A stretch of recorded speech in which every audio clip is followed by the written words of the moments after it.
Spahn Ranch, where the Manson family lived, was under surveillance months before the Tate murders. There was a mysterious guy named Reeve Whitson who would constantly hang around Sharon Tate's house. A lot of Whitson's family and friends admitted that he was probably CIA. The morning after the Tate murders, Whitson was at Tate's house before the police arrived, implying he was either keeping the house under surveillance or somehow had inside knowledge of the murders. Manson committed a lot of petty crimes in the 60s, but whenever he got caught and thrown in jail, his parole officer, a guy named Roger Smith, negotiated his release. Beyond his legal prowess, Smith was an expert in LSD, amphetamines, and their effect on violence. Manson and Smith were bizarrely close. I've never seen any parole officer relationship like that. In fact, Manson affectionately called Smith Jewball, the doctor and lawyer from Manson's favorite book, the 1961 sci-fi thriller Stranger in a Strange Land by Robert Heinlein.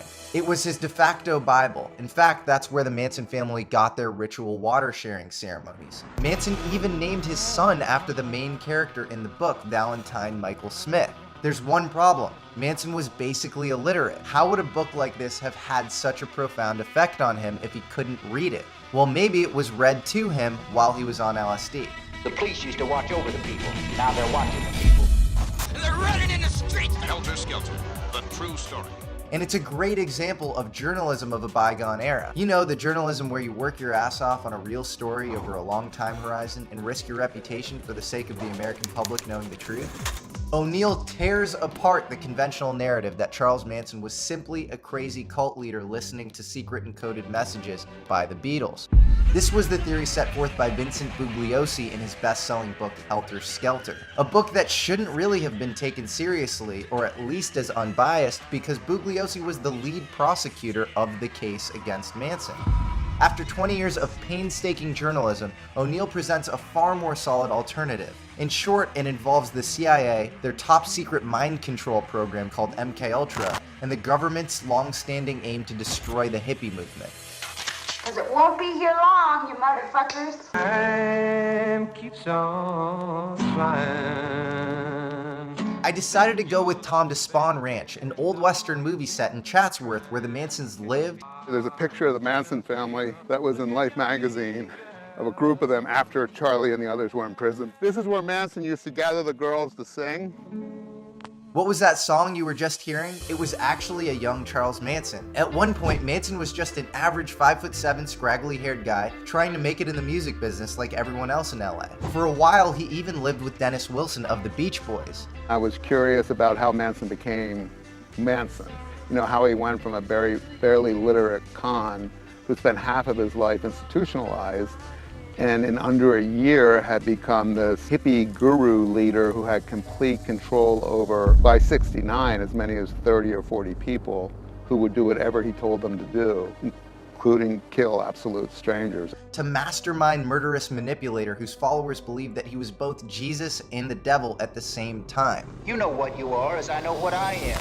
Ironically, this dark transformation all began in the Summer of Love, 1967, in the Haight-Ashbury of San Francisco.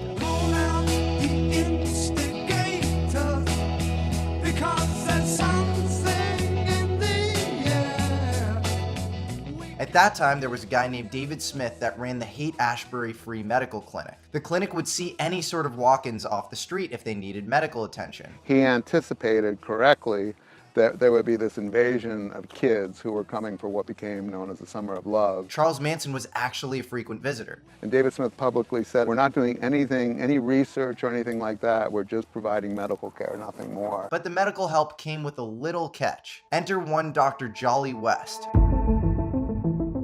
a renowned psychiatrist who later served as the chair of UCLA's psychiatry department, but we now know was deeply involved in the CIA's brainwashing program, MKUltra. MKUltra began in the early 50s around the Korean War, and it involved giving people LSD to brainwash them and cause them to kill on command. Despite all of the program's records being destroyed, we now know because of correspondence between Jolly West and the CIA's Sidney Gottlieb that Jolly was top brass at MKUltra. What's even crazier is that Jolly West was actually Jack Ruby's psychiatrist. In case you're a little foggy on American history, Jack Ruby was the guy that shot and killed the supposed lone gunman of JFK, Lee Harvey Oswald. But Ruby had no violence in his past. I never use the term angry. That's not in my vocabulary. Didn't know where he was when he was killing Lee Harvey Oswald. If you're in one of these fugue or one of these psychomotor epileptic states, you're unknowledgeable of what you do. Right after he shot Oswald a couple times, he said, "How did I get here? Why are you doing this to me? I'm Jack Ruby." This is exactly what West, in his earliest letters to Gottlieb, said he was going to accomplish for them, to induce mental illness in a person without their knowledge. Just months into Ruby's prison sentence, Jolly West goes in to treat him for a few hours with no cameras present. West comes out of that session saying that Ruby has had a psychotic break, and from that point forward, Ruby was not psychologically stable. Did West and the CIA want to silence him? But the point is, it is very clear that Jolly West was implicated in MKUltra. Now back to Charles Manson. Jolly West was using the Haight-Ashbury Free Medical Clinic, the one that Manson went to, as a recruiting pool to find hippies, dose them up with LSD, and do all sorts of crazy stuff with them. This is now a declassified CIA program that was called Operation Midnight Climax. He studied people at our clinics. Our clinic was where they came in, and then people from our clinic. In other words, in a certain sense, he recruited subjects from our clinic. Charles Manson was more than likely one of these unwitting test subjects. In 1967 is exactly when he transformed from random petty con man to cult leader sex god with what seems to be intense mind control over a band of followers. But why would the CIA brainwash Charles Manson and turn him into a cult leader that would kill one of America's darling actresses in Sharon Tate? It's no secret that the government was deeply threatened by the hippie movement and wanted to marginalize it at all costs. In fact, there were programs run out of the FBI and CIA called COINTELPRO and Chaos, which basically tracked dissident members of the hippie and free love movements.